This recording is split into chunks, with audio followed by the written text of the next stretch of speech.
Customer states, hit manhole cover. Please advise on repairs. Do you think it damaged more than just the undercover?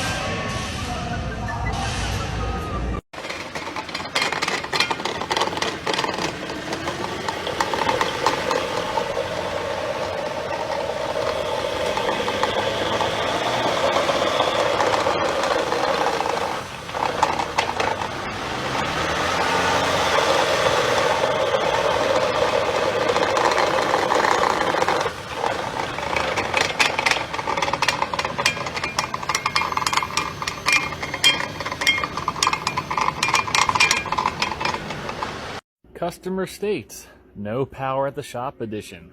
Have an ABS light on, ran a scan on it, and we have codes set for both front wheel speed sensors being erratic. And that's because the reluctor wheel on the axle shaft is cracked. Oh, there it is. See that? That right there will cause an erratic signal. Plus it allows the ring to move around on the shaft. In this situation, these reluctor rings are not serviced separately, so we do have to replace the half shaft. On this one here, you can see our reluctor ring, and you can see that there is a break right here, and you can just slide around. Is the sensor that reads those teeth as they go by. Dude, Jeff, what's taking you so long, man? I identify as an hourly tech. Someone's having quite a Monday. Oh. Bad day. Hello. Bad day. Oh boy. Customer state on their 1986 Thunderbird Turbo Coupe. Yes, I am the customer. On acceleration, when you're running the AC or defrost or whatever for the HVAC, all of those HVAC functions just change randomly. You want to know why? Because older cars, a lot of your temperature and mode selections are vacuum operated. While a lot of older cars did use vacuum, you had some cars, especially real popular with like German automobiles like Mercedes, their seats and windows, their power windows were even powered with vacuum. But okay, what does that have to do with acceleration? It actually has a lot to do with the fact that it's got a turbo. This little vacuum line right here going into the firewall, this goes to the HVAC control head. And that's basically the supply vacuum, and that vacuum comes from the engine. But on a turbo application, when you give it gas and you start building boost, guess what? You start pressurizing all of the vacuum system. And that's where these little guys come into play. This is a one-way vacuum check valve. Vacuum can get sucked through, but boost can't get pushed through. And it might be a little unethical, but the best way I found to check these is to blow through one end and then see if you can suck through it the same hole. So I can blow and suck through this little guy. Whereas here's one that works. All my Ford guys, you probably recognize these off an F-150. I try to blow through, but it keeps me from blowing through. But I can suck air through the other end. So this one works. The one originally on the car has failed. Those guys aren't my only problem. I found that I have a broken vacuum line. Vacuum line goes to the vacuum reservoir. So during times when we do have boost pressure coming in, we don't have vacuum, that reservoir will provide vacuum until vacuum can be restored when you come to a cruising speed or in an idle. Okay, got my new one in there. And like I say, all you Ford guys probably recognize that one. That's the one off an F-150. And it's a blue top, so it should hold up. But we'll see. Okay, so let's take it for a drive and see what happens. There's boost pressure. We're working. Customer states, car is overheating. Oh no. Oh fuck. Customer states on the Cadillac that the tires are out of balance. Well, no fucking shit, bud. Customer states, something feels bouncy in reverse. Go for it.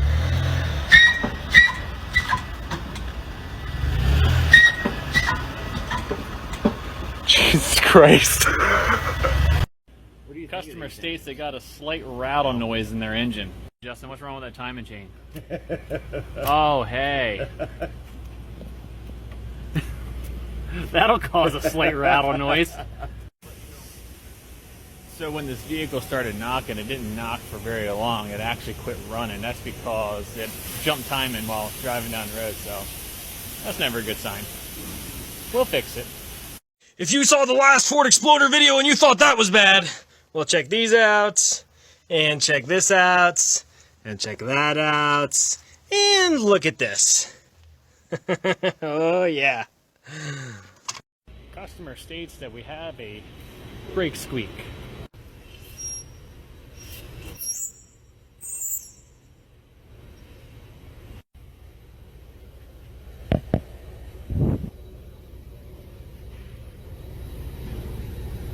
Oh hey, there's a rock stuck in there.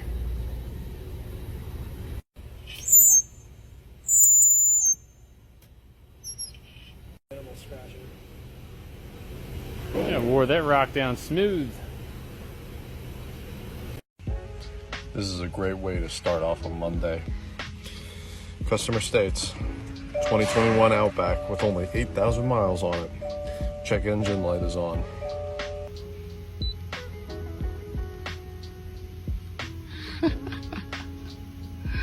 Oh man, P0455. Those who don't know, P0455 in most automotive applications means that the gas cap is loose. But in this particular instance, the gas cap is not loose and the O-ring is still good. But if you notice, it doesn't click. So it seems like someone put the gas cap on way too tight and cracked it. Ooh. Nice.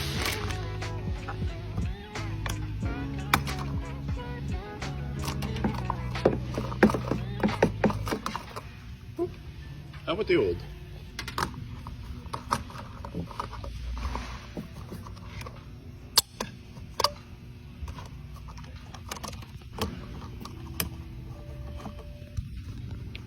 Well, there we go. Now we have a gas cap that actually clicks. That's all you need, just a nice little gentle once, and it's good. Let's get it. 2016 Hyundai Sonata. Customer states oil light comes on intermittently. Checking the oil. See, it does have oil. It's on the low mark, but you know these motors are known to consume oil. Another common issue on these cars is the oil pressure switch failing. The oil pressure switch is run through the injector harness. You pull that, that's saturated with oil. But it also travels all the way up into the harness, and at this point, saturated with oil throughout the whole harness, so it's going to need a whole engine harness and an oil pressure switch and injector harness. But still, never drive your car if the oil light's coming on or off without checking your oil, because you never know. Customer states we have a rodent issue, and these said rodents have started to eat all the insulation out of everything. Apparently placed an Irish Spring under here is supposed to deter that. It didn't work out too well. Ugh. Yeah, I see the stuff all in there.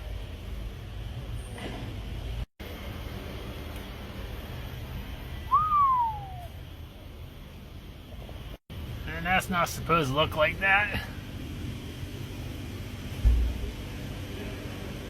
Okay, heater case is out. You can see where they really went munching on that insulator. We got the case out. It's kind of grimy, but we're going to have to replace it because so many mice were in this thing. They ate the screen and they ate most of the plastic. I've never seen rodents eat up so much plastic on an HVAC case. Plus, the smell is god-awful. One thing I can say about being in the Midwest is that the critters love the munch on your vehicles here. Something to think about before you move to Montana. Customer states slight grinding noise under vehicle. Well, that's it. Well, that's neat. 3 layers. We're back for day 3 of this Mac LR613. I've got some pretty cool shit to show you this morning. So it's kind of hard to see, but if you look closely, you can see the feathering of where death has contacted these injectors. And on top of that, we have a tri-layer separation out of what came out of the secondary fuel filter yesterday. And here's what came out of the primary filter and the rest of what came out of the secondary filter. Some nice separation going on there. And then we take a look inside these cups and we see obvious signs of rust. The rust in those cups is obvious signs of death contamination. Whether it was by accident or sabotage, nobody knows. 2019 John Deere 648L2. Customer states his front diff lock's not working. I'm going to climb up in the cab and we're going to check out what codes are in it, and then we'll go over a few things, show you what I found. Alright, let me see our caution lights on. We'll check the codes in it. Go to diagnostics, codes, active and stored codes, front differential lock, open, short to power. So in my mind, first thing I think is, well, we have a ground issue. And that's probably what I'll check. I'll go to the front diff and check the harness on it and go from there. Alright, this is the panel right in front of the cab on the right side. What I usually do is come in here, first thing is you can see the connector or taking the harness off, but that is the connector, and sometimes you'll see a stick in here and it'll tear that connector up. In this case it didn't. There's no stick, nothing hit it. So I got the harness off and I'm going to check it. It runs from there over to that solenoid over there. If that's hard to see. That's your diff lock solenoid. Alright, what we have here is the front diff lock interface harness, and I'm checking the resistance of the ground wire on it. I suspect it has an issue, and I can't find my other alligator clamp, so I'm using my spoon to back probe it. It doesn't pierce the wire, doesn't damage it, and we're reading OL, so we know it's got an open circuit. It's got an alligator clamp and a male Deutsch terminal on this side. And what I usually check, or usually do, is do a little tug test on both of these. But if you do it on this one, you can see it's broke inside the insulation, which fatigue and vibration and being at a bad angle will cause this. So you always want to check your connectors, your connector ends. And what I'll do is just put a new terminal in it. I have a terminal kit, a Deutsch terminal kit. Pretty handy. If you don't got one, get one. And we'll get this machine back up and going. Alright, now we see the caution lights out. I'm going to try the diff lock. I have the machine running. Front and rear diff lock engaged. If you want to double check, you can always come to diagnostics, hydraulic readings, pressures. We'll go down the front and rear axle, and 300 and 348. It's inspect. We turn it off. We'll drop it down. Yeah, so both the pumps are working. I'll say this one's good. Happy Thursday, y'all, and welcome to Customer States. Customer states, we got a hot one. Customer recently had check engine light diagnosed at another shop. After 500 miles of driving, check engine light is back on and vehicle runs rough. Let's see what we got. Wow.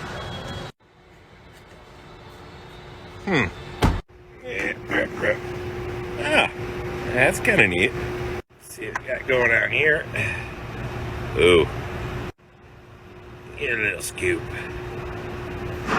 Oh, yeah. I'm going to go ahead and say that she's a little fuckered. I don't even think a winter air exchange could fucking fix that son of a bitch. But fuck it. We'll give her a try and see what happens. Y'all have a good one. Thank you, bye. 1, 2, 3, 4, 5. 1, 2, 3, 4, 5, 6. We still got a broken rocker in there somewhere. Whoop. Found it. Customer states, while driving down the road, their vehicle just mysteriously shut off and would not restart. Now, clearly, you can see all the intake rockers broke. And if we look, adjust my light, it ain't gonna focus, but either way, those are bent intake valves. It's a good chance intake valves made contact with the piston. Obviously, those cams couldn't squeeze those valves down any harder, so they broke the rockers. So what does that intake cam have that the other cam doesn't have for the exhaust? Oh, it has a VCT. That's a variable timing cam doohickey thing. And I'm going to tell you all a really funny joke. Ford doesn't have any issues with VCTs. Now we're on our journey here to take the cylinder head off just to see how bad the damage is under there. I'm pretty sure I'm going to at least be replacing all the intake valves in this cylinder head. That's if it's reusable. I'm going to suspect, being that there's no bent valves or any damage to the bank 2 side of this engine, and the timing chain is on and tight, that VCT probably went cattywampus and threw that camshaft out of time, allowing the pistons to kiss all those intake valves and cause a lot of commotion under that valve cover. Okay, so first things first, you want to take your cylinder head off. And don't critique my method, but you know, that's how YouTube told me how to take it off. So if you don't know how to take a cylinder head off your vehicle, you can literally do it in like 15 minutes with YouTube, a handful of tools, and your landlord will love it at the apartment complex. So yeah. And as we can see, these valves right here, yep, they're all, they made love to the pistons, and they're no longer going to seal. So we're going to get 6 new valves, lap them in there, and fingers crossed that cylinder head will be reusable. Pistons are okay, but you can definitely tell they made contact with them back. And like while we got it apart, I mean, it's going to get new timing chains, VCTs, solenoids, guides, tensioners. You don't take apart an engine and not like just put everything in it. You don't want to take this back apart twice. Your landlord will kick you out after that. Customer states tire light is on.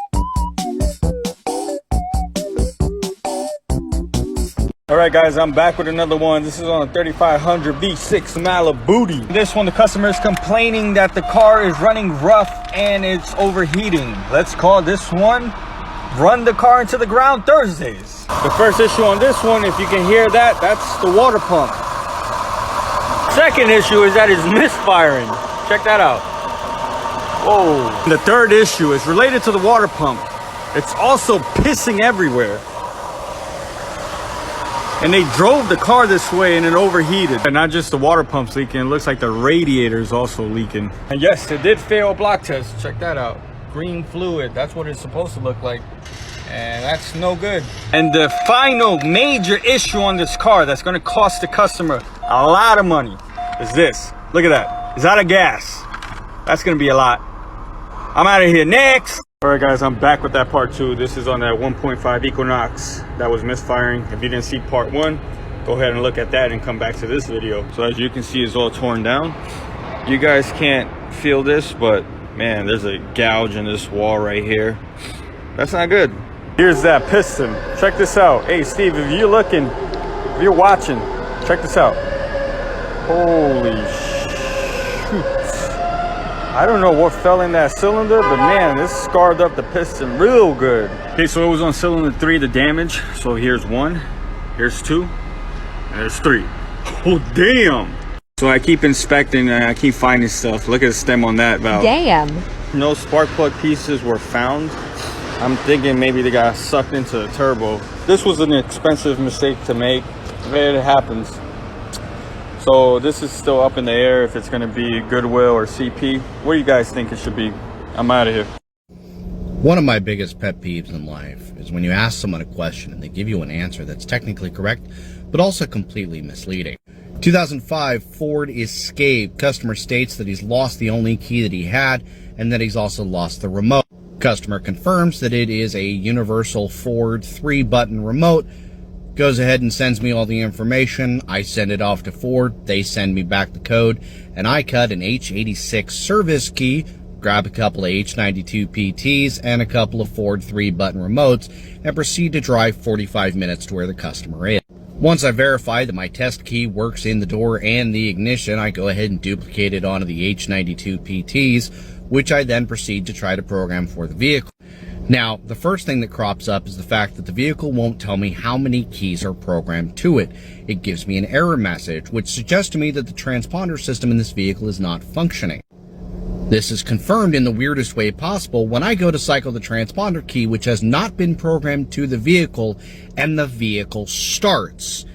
I do the same with the second H92 PT transponder key that I have, and it also starts the vehicle. But you know what? That's cool. That saves me a few minutes, and it saves the customer a few bucks. Go to program the remote, which takes about 15 seconds. The first remote will not program. Swap the battery out for a fresh battery. Still will not program. Grab a second remote. Will not program. Swap the battery out on that one. Still will not program. And I'm standing there talking to the customer about the fact that it's kind of weird that his vehicle doesn't require a transponder chip in order to start, and how the remotes won't program, because normally it's a really simple, quick process, takes just a few seconds and works every time.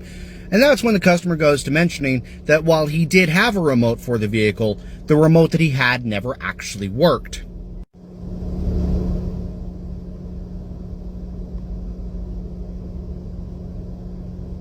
You might have gone to mentioning that. So customer states car started making a noise. Let's see if we can get this here. Let's see how close we can get on this. What is that? 178, 798. Alright. What's this old sticker up here say? 170, 774. You've went 12,000 miles on an oil change. I bet it does make some noise. We'll find out.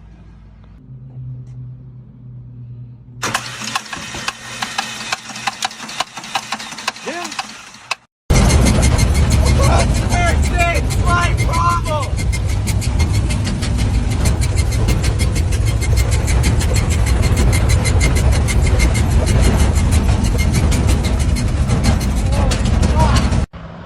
Oh my god, that is terrible.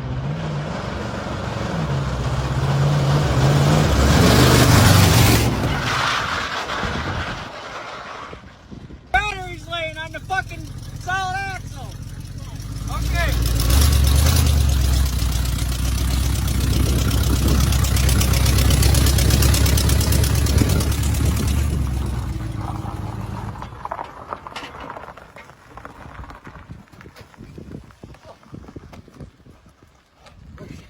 Literally, your battery's laying on the fucking axle. We don't need a battery. It's carbureted.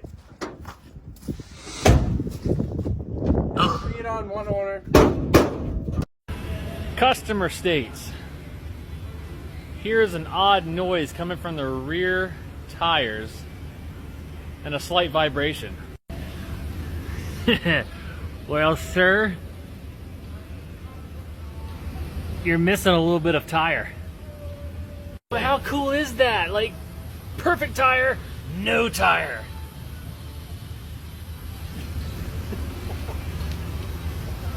That one's fine. And that's a BFG all-terrain. You don't usually see too many defects in those tires. They're pretty good. That had to have been some form of shenanigans.